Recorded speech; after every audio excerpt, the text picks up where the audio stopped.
20% do esforço vai gerar 80% dos seus resultados. Eu sei que esse é canal de investimentos, mas isso se aplica à maioria das áreas da vida, que ela nos ensina que se você focar realmente nas decisões mais importantes, você consegue atingir um retorno maior, mesmo com menos esforço. Da mesma forma, alguns poucos hábitos negativos também podem gerar um grande prejuízo financeiro. Nesse vídeo, meu objetivo vai ser esse: é te mostrar primeiro 5 princípios financeiros que vão requisitar somente 20% do seu esforço para gerar 80% dos resultados. Depois te mostrar 5 princípios que vão gerar 80% dos seus fracassos e estresses financeiros. Como você deve evitar também esse tipo de hábito. Então, sem mais delongas, meu nome é Lucas Ruiz, analista CNPI, especialista em investimento para médicos, e vamos pro vídeo. Primeiro, vou começar falando do que você deve evitar como médico para não atingir resultados financeiros ruins. São aqueles atos e escolhas que podem te gerar um grande prejuízo no futuro. O primeiro deles eu quero focar mais nos recém-formados, que é um dos pontos mais comuns que eu vejo, é a pessoa depois de passar 6, 8, 10 anos ali estudando, na residência também, assim que sai, começa a ganhar dinheiro a mais, já vai e financia um carro de luxo. Já vai para um modelo de carro acima do necessário, acima do que é prudente, inclusive. E aí passa a ter aquela parcela de 4 mil, 5 mil reais no carro financiado que não é seu até você acabar de pagar, é do banco. Só tá ali luxando com ele. Então, eu não estou dizendo aqui para você não comprar um carro, estou dizendo para você comprar um carro no início, sendo seu primeiro carro, que mova do local A para o local B. Porque você não tem que provar para ninguém que é rico. Porque não são as outras pessoas que vão trabalhar o quanto você trabalha, vão ter o burnout que você vai ter que ter para aguentar aquele estilo de vida. Ainda nessa toada, talvez o pior hábito financeiro que você pode alimentar é não controlar o seu cartão de crédito. Então, a gente atende aqui médicos e médicas que têm problemas com dívidas. Dívidas, às vezes, de faixa de 20 mil, 15 mil, até 500 mil, 800 mil, 1 milhão, 2 milhões. E o recorde aqui na empresa é uma dívida de 9 milhões de um cliente nosso. E eu vou dizer que 90% dos casos de dívidas aqui tem relação com cartão de crédito. Tem cartão de crédito envolvido de alguma forma, algum tipo de descontrole gerado pelo crédito. Porque, primeiro, o crédito, você não vê o dinheiro saindo do seu bolso. Então é muito fácil você alimentar aquele hábito de gastar mais do que ganha. Segundo, se você tem mais de um cartão de crédito, isso piora ainda mais. Porque você não tem aquela organização de quanto você vai ter que pagar no mês seguinte. Pelo menos se você tem só uma fatura, você tem aquela clareza de, vou ter que desembolsar isso aqui. Mas se você tem mais de um, a situação piora. Então imagina quem tem 3, 4, 5 cartões, aí a situação financeira vira uma bagunça completa. E se você atrasa uma fatura de cartão, você cai nos maiores juros do país, que é os juros do rotativo. Juros que chegam a 500, 700, mil reais ao ano. Ou seja, sua dívida ela pode multiplicar por 10 vezes ao longo de um ano. E é assim que mesmo uma pessoa que tem uma renda de 50 mil, 80 mil, 100 mil reais, acaba envolvida numa dívida de 1 milhão, depois de alguns anos fazendo isso. Então, cartão de crédito é só um, de preferência, e que você sempre acompanhe a fatura dele. Terceiro hábito financeiro péssimo é você confiar cegamente no seu assessor de corretora ou no seu gerente de banco, que não tem os seus interesses em primeiro lugar. Ele está interessado só no gagal, só na comissão que ele vai levar por indicar investimentos para você. Então, é assim que muitos médicos acabam, por exemplo, em investimentos ruins que eles não conseguem resgatar, que não rendem nada, e até mesmo, tá bem alta isso agora, é os assessores recomendarem, por exemplo, investimentos que você não consegue resgatar, mas oferecerem junto algum tipo de empréstimo. Porque, você não vai conseguir resgatar o investimento, mas você pelo menos tem essa liquidez do empréstimo para você custear seus gastos. Aí você vê, ele ganha nas duas pontas, com os juros que você paga no empréstimo e com as taxas do investimento que não rende nada. No final, tem várias histórias aí de médicos que perderam milhões de reais com esse tipo de aplicação. Eu vou deixar uma notícia aqui na tela só sobre um caso desse. 4. Tentar investir por conta própria em coisa que você não entende. Então, eu sei que eu acabei de falar para você não confiar em assessor e gerente, mas também não é você se jogar em algo que você não entende e você não estudou. Porque, veja, investimentos é uma profissão completamente diferente, que aqui na empresa, por exemplo, a gente passa o dia todo analisando o mercado. Então, você como leigo, vai ser muito difícil você se envolver com investimentos complexos, ações, Bitcoin, fundos imobiliários. O ideal, se você for investir por conta própria, é focar em algo mais simples. CDB, Tesouro Direto, por aí vai. Ou você contrata alguém que seja independente, não tem esse problema de conflito de interesse que os assessores têm. Inclusive, eu vou deixar aqui no card da tela um vídeo só sobre esse assunto, sobre uma história de como um assessor enganou um cliente nosso.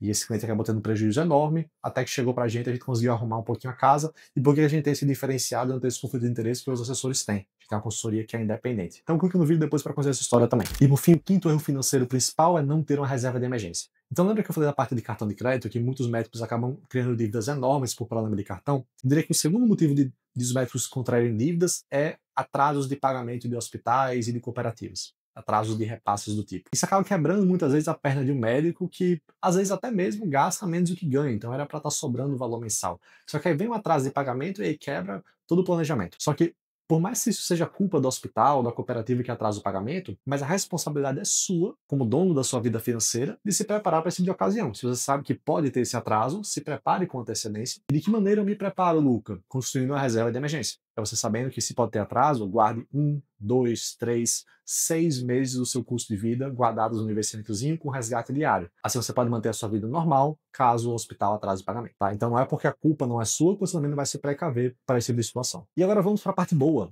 os hábitos financeiros que você deve alimentar para poder ter excelentes resultados lá na frente e que não vão consumir um grande esforço seu. E justamente o primeiro ponto eu já vou puxar do último da sessão anterior, é você ter uma reserva de emergência. E dá muito mais tranquilidade no seu dia a dia, saber que você tem um valor ali disponível para esse tipo de imprevisto. Não só para esse tipo de imprevisto, mas também caso você, por exemplo, bata o carro e o seguro não cubra. Caso você, por exemplo, tenha que ajudar alguém. Então você não vive naquela rotina sem fôlego pensando nos boletos, você respira muito mais aliviado. O segundo hábito é você começar a investir cedo, o mais rápido possível, mesmo que seja com pouca coisa. Então, somente pelo hábito de você começar a investir, nem que seja R$ 100, R$ 200 por mês, mas você separe uma parte da sua renda e comece a investir. Porque para você acumular um patrimônio grande lá na frente, você precisa de 3 coisas. Isso aqui muita gente não sabe, tá? Você precisa, primeiro, investir durante muito tempo, você precisa investir valores maiores e você precisa ter um rendimento maior nos investimentos. Então, você acumular um patrimônio grande, você precisa dessas 3 coisas aqui. Só que o mais fácil de você controlar, muitas vezes, é o primeiro. É você começar cedo, mesmo que com pouco. Porque o rendimento você vai conseguir se você for bem assessorado ou se você aprender realmente a investir. Mas esse segundo ponto aqui, o quanto você investe, muitas vezes está no estágio de vida ali que você não consegue ganhar mais. Então você acaba ficando de mãos atadas. Mas você começar cedo, ainda que com pouca coisa, é algo que você pode sim controlar. Você deve começar desde já, tá bom? Aproveitando esse ponto que é importantíssimo, que é você conseguir investir mais. É você tentar economizar um pouco mais a sua renda. Eu digo que pelo menos 10%, 15% da renda para um médico é essencial você conseguir poupar. R$ 20.000, conseguir poupar 2 no mês, acaba sendo algo bem realista de você conseguir. Tem gente no Brasil que vive com 1.500, vive com 2.000, com 3.000. Então se você tem uma renda de 20 mil, nada mais justo que você tentar poupar pelo menos 2 ali para seu futuro. Quarto ponto, escolha de investimentos. Lembra que eu falei na primeira sessão do vídeo sobre investimentos que você deve evitar por serem muito complexos, principalmente iniciando? Então eu vou comentar rapidamente sobre alguns investimentos bem eficientes que você consegue investir com pouco esforço e consegue ter excelentes resultados. Separa o papel e caneta para anotar, tá?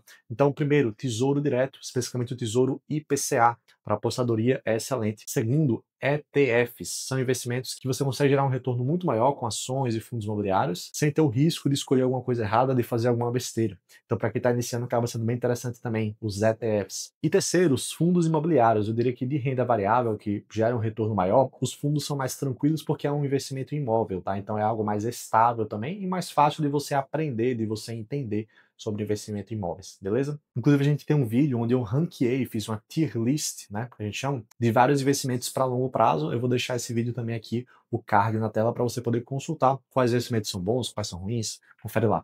E o quinto ponto, se você investe em renda variável, é essencial que você mantenha a calma durante momentos de pânico, de crise. Então, na renda variável, se a gente tem algum tipo de crise no mercado, as ações costumam cair bastante. E é nesse momento que muitos investidores acabam se desesperando e vendendo na baixa, vendendo no pior momento possível. No momento que justamente você devia estar comprando mais porque as ações estão caindo, então elas estão em promoção. Realmente, né? Se o preço do mercado, por exemplo, cai 30%, o preço do arroz, o preço de qualquer produto, você vai querer comprar mais. Então, nas ações é a mesma coisa. Em momentos de queda, você tem que manter a calma e querer comprar mais, e não querer vender por estar perdendo dinheiro. Você só perde dinheiro se você realmente vende as ações, tá?